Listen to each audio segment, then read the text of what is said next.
Oh, hello everyone. Welcome to another episode of 10 for the Chairman. So for those that you don't know 10 for the Chairman, this is where I take 10 questions from our subscribers and answer them to the best of my ability. Our subscribers are the subset of our backers that contribute some money every month to allow us to do enhanced community content. One of them is this show where I take the 10 questions and answer them to the best of my ability, and the other ones are things like Around the Verse, where it's our sort of weekly summation of things that are going around inside Star Citizen. We have other sort of video shows like Behind the Scenes Inside CIG, shows where we periodically do a sort of deep dive on a studio or on a mechanic or some asset we're working on, as well as Jump Point, which is a magazine that's normally 50 to 70 pages every month and is very sort of in-depth behind the scenes how we built this ship or designed this system. And we also do a certain level of flair to say thank you to the subscribers, so that in their hangars and stuff, so they can have some kind of fun little things to say, hey, thank you for allowing us to sort of have this enhanced community content, which I think really makes Star Citizen sort of stand out from a lot of other game projects out there, and we're really committed to it as part of our DNA, so thank you guys for that. I answer 10 questions, which I will. I thought before I started, kind of interesting for you guys. I don't know, we've sort of mentioned it before when we're doing the live stream back in Christmas, and maybe we'll just cut in a few shots here so you can just see quite how crowded it is in the office here. But our LA office is absolutely packed to the brim. Everybody's shoved in every nook and cranny now, so we've actually been for a while actually looking for some new space, because our current space is we can't really expand, even though we love the location we are. We can't expand, and of course our community shooting stuff you guys have seen Around the Verse, where like Ben and Sandy are shoved up against a corner, and literally if you pan the camera over, there would be like everyone's desk right over there. I mean, there's like zero room, and actually we've just had a whole film crew in here that was shooting for the BAFTA presentation, again, it's all fairly packed when you've got a film crew and people trying to develop, and I'm trying to do community stuff, which I'm doing right now. We found a new office, which is pretty cool. So now we're sort of in the space planning, but the cool thing about the new place we found is it used to be a photography studio and had 4 sort of big photography stages in it. And so what we're going to do is we're going to keep one of the stages and turn it into sort of a mocap stage and a community stage. So that's where Around the Verse will get shot, and we'll be able to shoot sort of all our community content, which is really cool, and it'll be done in a way that it won't interfere with people developing and all the rest of stuff, because it has its own sort of separate big stage. We just never had the room for this before, and then we're going to have open work plan like we did. So here is, I guess, picture for it, just to give you a quick idea. But so same, like my current office here has sliding doors, so it's basically the same version of it here, and then open for all the sort of programmers, designers, artists, and then this is also for like Alex and various other roles, like our new art director here in LA, Lance, and stuff, where they're also open up, so they can occasionally close off if they need to have sort of a private meeting, but most of the time the idea is to have all the workspace open so everyone's sort of looking at each other's work and interacting and working as a sort of cohesive team. Then down here is sort of where the community and the marketing and the finance and the legal stuff's all going, and we're actually going to aggregate those. So right now we have 2 offices here in LA, one that sort of the finance and legal is at, and the rest is where sort of the community and development's at. And this allows community to be right next to where the stage and stuff is, and we'll also have QA down here, which we don't currently have in LA, but we do need some QA because we do a lot of development here, and right now we have to have Austin test for us, or the UK test for us, and the problem with Austin is they're 2 hours behind, so if we're late on something, the poor Austin guys have to stay around till 1 o'clock, 2 o'clock in the morning, and it's not very cool for them. So we'll have some QA folks here that will do the stuff, and then this is, like I said, the sort of more business and business legal side, and then this is the community kind of side over here, and the marketing side. That's our lobby, and then here's sort of like a loungy area. And the cool thing with the space we've got, it already has like a kitchen built into it. It was part of like the studio. We've got like an amazing deal on this place. I don't know, we've gotten lucky on our real estate. We're actually paying slightly less than we actually pay in Austin for the Austin location, even though we've actually got Austin's about 14,000 something feet, and this is about 16,000 feet, which so it's pretty good.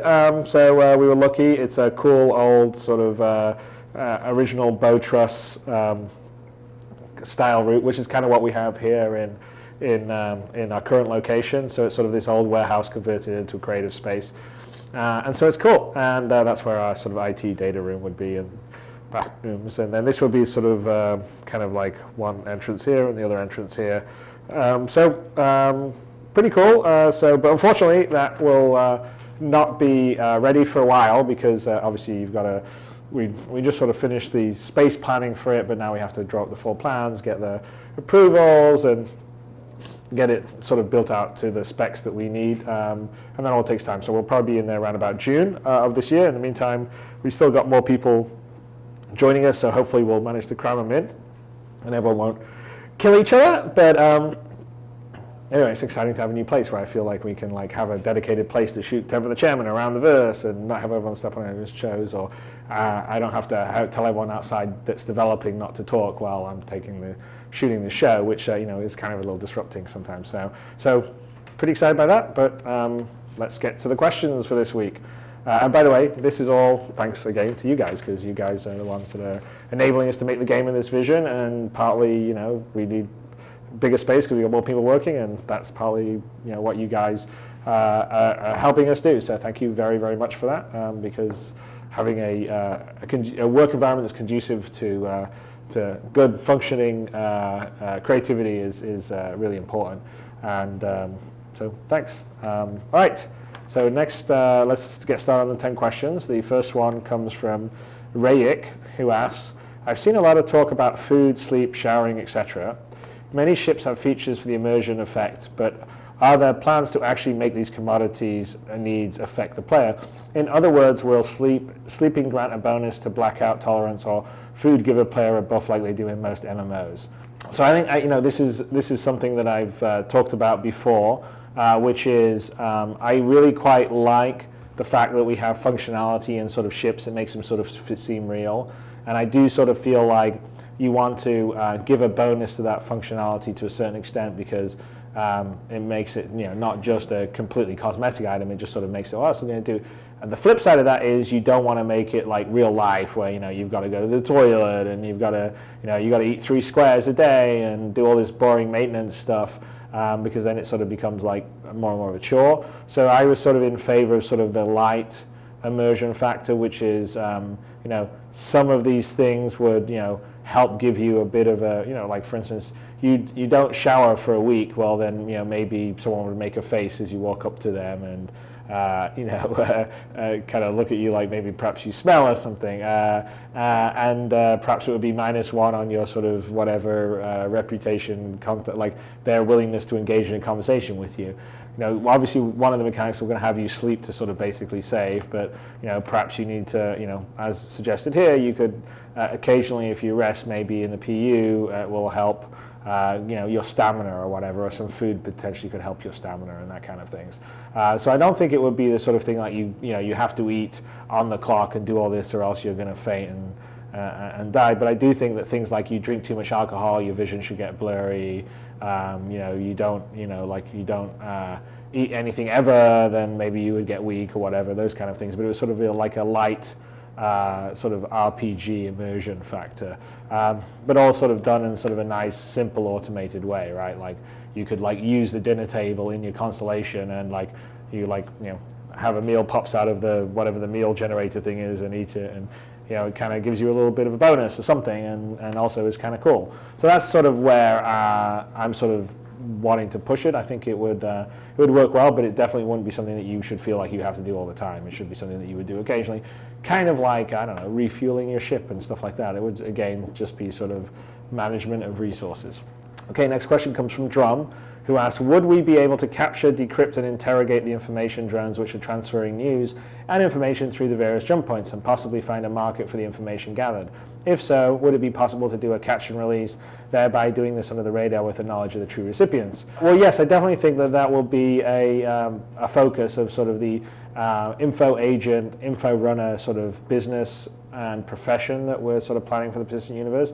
So part of it, is about getting information, data securely to a destination or a recipient, and then also part of it will be about intercepting that and decrypting it and cracking it, like someone would pay you to intercept communications between this system and that system, and so all of that would be be sort of part of that sort of game design and sort of role that we would expect, that one of the various many roles that you could do in the universe.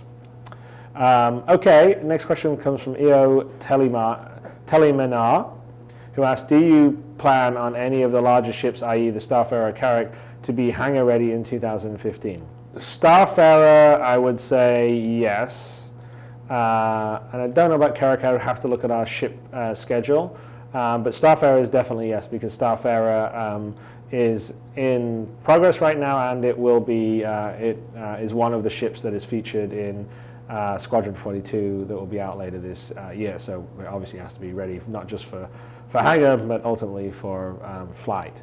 Carrack, I don't have the schedule in front of me, so it would be hard to say whether it will be ready for 2015 or not. I mean, our biggest challenge is the sheer amount of ships and the level of detail we do when we build them out to get them into the hangar and then into flight is a significant investment. So we're like, right now we're, any great 3D hard surface modelers out there, give us a shout, because we're still hiring and we're trying to ramp up in the UK to hire more and more people for the ship team.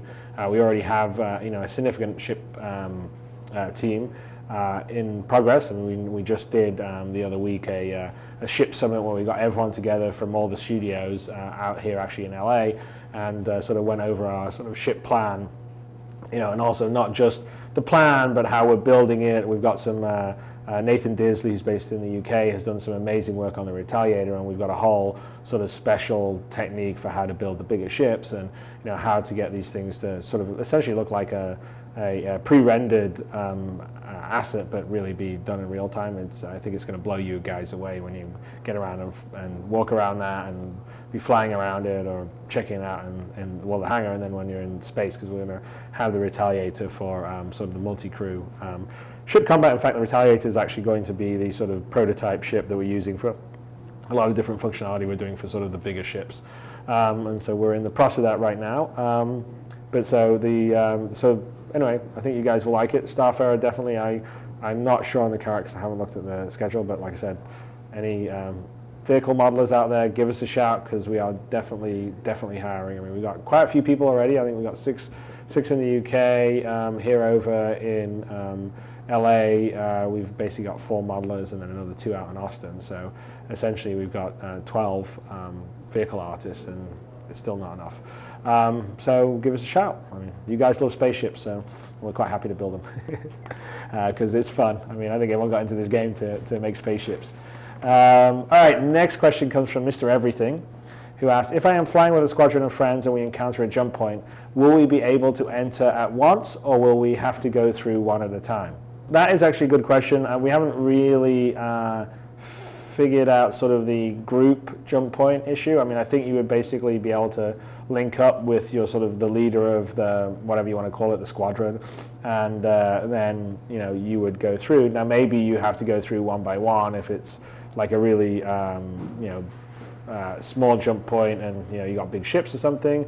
But I would think to a certain extent, depending on you could nav link up, so you're nav linked up to the lead ship, and then everything else is automated. But that's actually the stuff that we're in the process of working on and prototyping as we speak, because this is all part of the persistent universe stuff that we're in the process of working on and look deving and all the rest. So, but definitely our goal would be to allow you to fly from instance to instance with your group of friends, and so therefore you would have a group of them as you went together. Okay, next question comes from Renji, who asks, will our missiles be able to lock onto specific points of the larger capital ships, such as the engine or cockpit, or we have to aim them manually? When it comes to bigger ships, you will be able to do system or subcomponent targeting, and as such you would probably be able to lock different missiles onto different locations, or perhaps lock them onto a gun turret or something like that would be on a ship. So yes, you definitely will be able to do that on the larger ships. Okay, next question comes from Zeno Shaft, who asks, how will backpacks and or kits work in Star Citizen? Will we end up putting a backpack on and then have to access to so much more room to place items like a traditional MMO slash RPG. Yes, that is actually 100% the design. So everything like we tend to do in Star Citizen is sort of like based on like what like would physically fit. So various things have inventory. So like a hangar has an inventory, a spaceship has an inventory, which was sort of associated with its cargo hold, and your various clothing items can have inventory, or accessories that you're wearing can have inventory. So I could have a pair of pants in our world, and it could have a very small inventory for the 2 pockets, which would be denoted, and they would only fit very, very small items. But I could get a backpack item, and that could have a bigger inventory. Maybe it can take 10 items of size 2 or less. Just throwing it out there. And then if you use that, you're wearing that item, then you could put stuff in it, and sort of like when you have different items like your pockets, your backpack, that would all aggregate it into sort of your personal inventory, and then you could put stuff in them. And then, but if you don't have a backpack, you couldn't carry as much stuff around. You could only carry what would fit in your hands, or what would fit on like the outfit you were wearing in terms of pockets and stuff like that. So yes, it would work. It works very much like a traditional MMORPG, other than the fact that we're going with the fidelity of actually seeing the things on your body, so to speak. So a lot of your inventory is visible. Obviously when something's in a pocket, probably not, but it is definitely, there is inventory management that you would do in those cases. And of course, if you wore a backpack, maybe you don't run quite as fast as if you didn't have a backpack. So there's always, trains, there's pros and cons. And of course, if you're wearing a backpack, you probably can't sit down in a fighter seat and stuff like that. But yes, we will have that.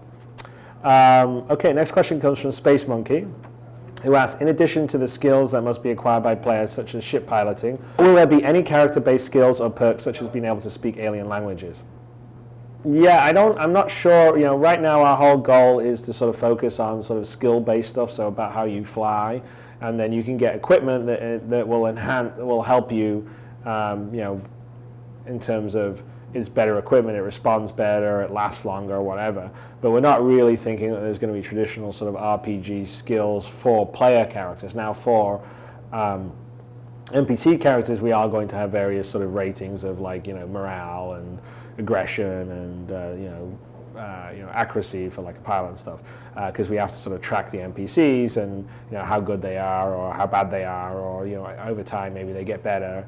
But for the players, it's all based on like what you actually do as a player, based on your skills. So like as you get better at doing something, that's really reflecting in your own personal increase in skill.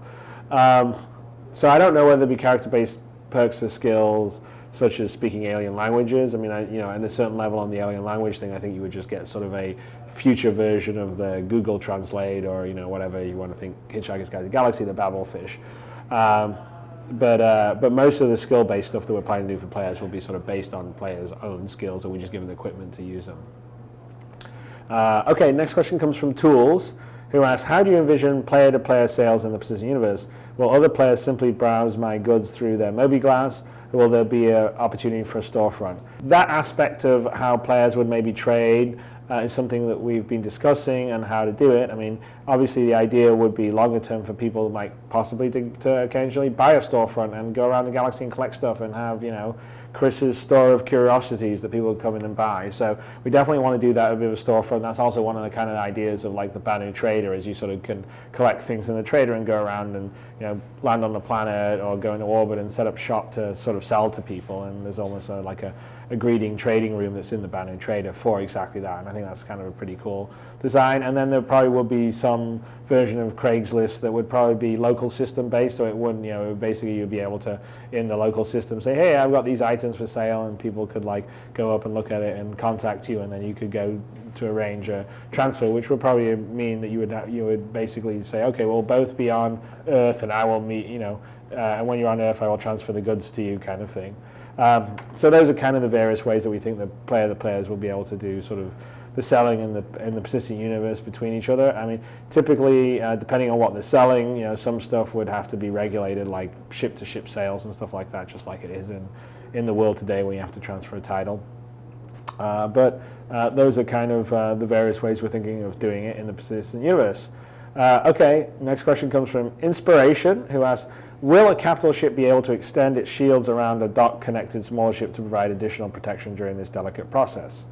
Probably not. So probably what would happen is the capital ship would have its own shields that would be based for the capital ship, and the smaller ship would have its own shields that would be based around the smaller ship, and that's kind of how it would be handled. I don't think the capital ship would extend its shields around the smaller ship because it wouldn't really, the shield projectors, wouldn't really have any knowledge of that, and also in some ways the shield projectors potentially could get blocked by the smaller ship. So each ship has to sort of take care of its own shield abilities, so to speak.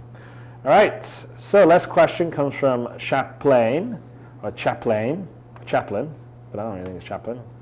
Chaplain or Chaplain? Anyway, next question comes from Chaplain, I'll say it in a French way. Will pilots have the ability to lock bulkheads in their ships as a means to make boarding attempts more difficult, maybe depressurizing and repressurizing compartments as a means to fight back using ship systems? Yes, they will, and yes, that will be one thing that you can do to fight back. And so you'll be able to do a lockdown. Maybe you would, so on boarding, it would have to have the tools to try and decrypt it and open it up. You'll be able to pressurize and depressurize. I said in the last attempt for the chairman that we actually had a pretty cool prototype that had some of these elements already in it. And it's pretty cool. And we've got a whole new system for the vehicles, which we are calling Ghost, which is sort of basically a game object state machine.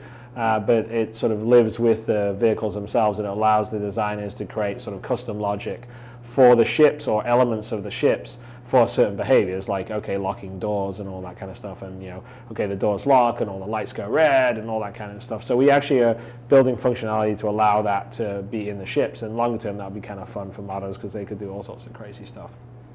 But yes, you will have the ability to lock bulkheads, you'll have the ability to fight back using ship systems.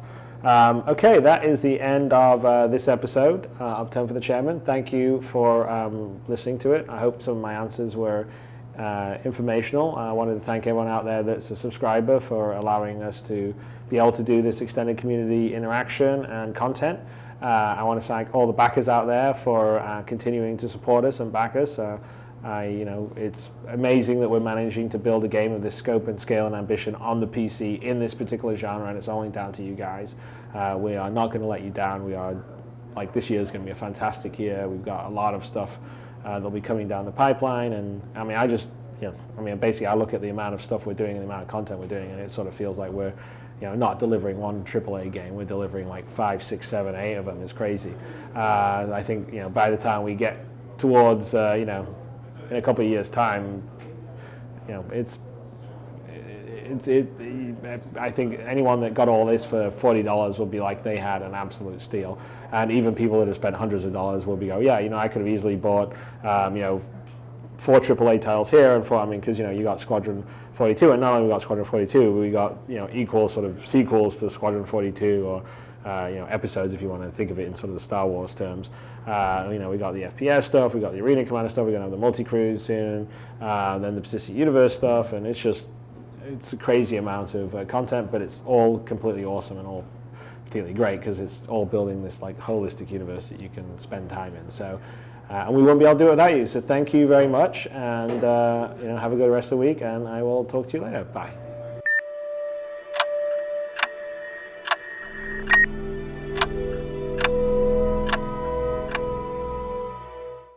Hey guys, thanks for watching 10 for the Chairman. If you guys would like to see more episodes, go here. If you guys would like to subscribe to our YouTube channel and always keep up to date with all our video content, go here.